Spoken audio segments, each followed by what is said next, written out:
Hi, second graders. Today we're going to read Chapter 2 in Gooney Bird and the Room Mother. Here we go. The word indefatigable, I still can't say that word, is on the board in the upper right-hand corner, followed by its definition, never showing any sign of getting tired. Now, after the discussion about matching socks, Mrs. Pigeon wrote the word ennui at the end of the word list because Gooney Bird had said that wearing matching socks gave her a feeling of ennui. The children knew exactly what to do when the new word appeared. They each got out a dictionary and began to look carefully through the pages. "I found it," Tricia called out with her hand raised. Mrs. Pigeon pointed to Tricia and she read the definition aloud carefully. A feeling of weariness and dissatisfaction. "That's right," Gooney Bird said, nodding her head. "That's exactly how I feel when I wear matching socks. Weary and dissatisfied." "May I be right smack in the middle of the Muriel, Mrs. Pigeon?" she asked. "I want to work on Squanto. I want to color his feather." "It's mural," Gooney Bird, Miss Pigeon said, "not Muriel." "I know that," Gooney Bird replied. "I just like to call it Muriel because of Muriel Holloway in the office." Muriel Holloway was the school secretary. She had spiked hair and fancy fingernails. If you threw up in school, first you went to the school nurse. Then you went to Muriel Holloway so your mom could come to get you. "May I be right smack in the middle and do Squanto?" Miss Pigeon nodded. Gooney Bird knelt in front of Squanto and began to examine her crayons. "Everyone choose a place in the mural," Miss Pigeon said. "We want to get it finished before the pageant. Nicholas, could you work in the forest in the background? Chelsea, how about you? Could you do the turkey?" Gooney Bird had begun to color Squanto's feather blue, but all the children remained standing. They were all looking at their own feet. They all looked weary and dissatisfied. "My feet match," Felicia Ann whispered. "I have a feeling of ennui." "Mine too," said Tyrone loudly. "My feet are the boringest ones in the whole room. I feel a whole lot of ennui." "Can I switch one sock with Nicholas?" He sat on the floor and pulled off one white sock. "Trade with me," Buried Tuckerman called. He was grabbing Ben's left foot. "Me," Malcolm called loudly. "Someone switch with me." "My goodness, class," Miss Pigeon said. "Can we keep our voices down, please? Look how carefully Gooney Bird is coloring Squanto. We all must get busy on this mural." But the class wasn't listening. The class were examining their own feet and their classmates' feet, and they were comparing socks and grabbing and yelling. "You've lost them, Miss Pigeon," Gooney Bird said with a sigh, "and it was my fault. I apologize. I'll try to make it up to you."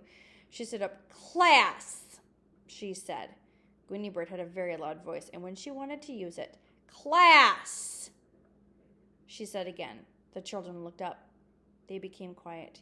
"Here is what you are going to do," Gooney Bird announced. "Arrange yourselves in a circle, please. Now try not to step on the Muriel."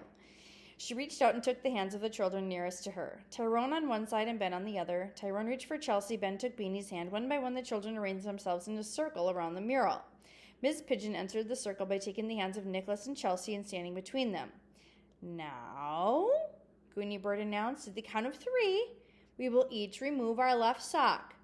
1, 2... "Oh, dear," said Miss Pigeon. "I'm wearing pantyhose. I think you better drop out."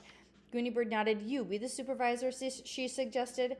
"Ready?" Gooney Bird said loudly. 3. Left socks off." Every child, including Gooney Bird, removed a left sock. "You'd better help Malcolm," Miss Pigeon, Gooney Bird said. "Remember that he has a problem with left and right."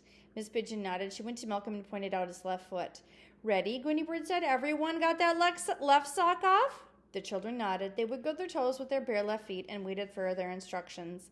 "At the count of 3, pass your sock to the person on your left. This will be the person beside your bare foot. Malcolm, Miss Pigeon will help you. 1, 2, ready, 3. Each child got handed a sock to another child.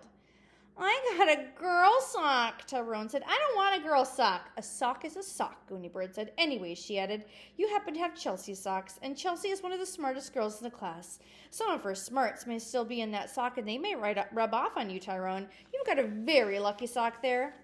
Now you can all guess what comes next. On the count of 3, you put on your new sock. 1, 2, 3. In a moment, all the children were wearing unmatched socks. Even Gooney Bird's original of 1 red and 1 yellow had become a pair of 1 red and 1 white with the blue stripe. They all looked down and admired their feet. "There is not a single pair of boring feet in this classroom now," Gooney Bird announced. "Except mine," Miss Pigeon said with a laugh. "Except Miss Pigeon's." Gooney Bird agreed. "Now, class, on the count of 3. "Do we switch socks again?" Beanie asked. Nope, we get to work on this, Muriel, because it needs to be done by the pageant. 1, 2, 3. Very shortly after the count of 3, when all the children had picked up their crayons and got to work, the intercom squealed and a deep voice spoke. This is your principal, John Leroy. Good morning. Good morning, the children said to the intercom.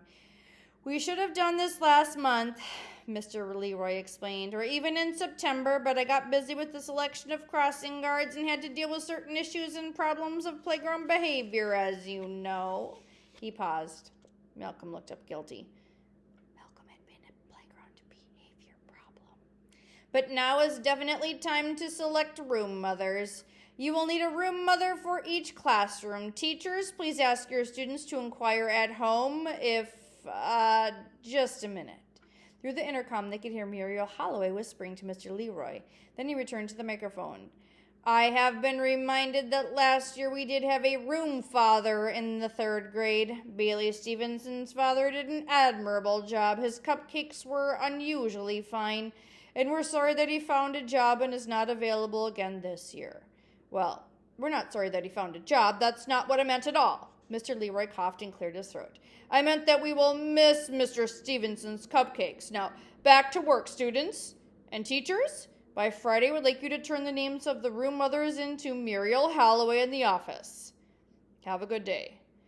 The intercom squealed, buzzed, and turned silent. Carefully, Gooney Bird began to color Squanto's 2nd feather red, just beside the blue one. Felicia Ann looked at the red one, the blue feathers, and smiled. Like my socks, she pointed out in a whisper. And I forgot about this. There's the picture of them with the mural and their socks. End of chapter.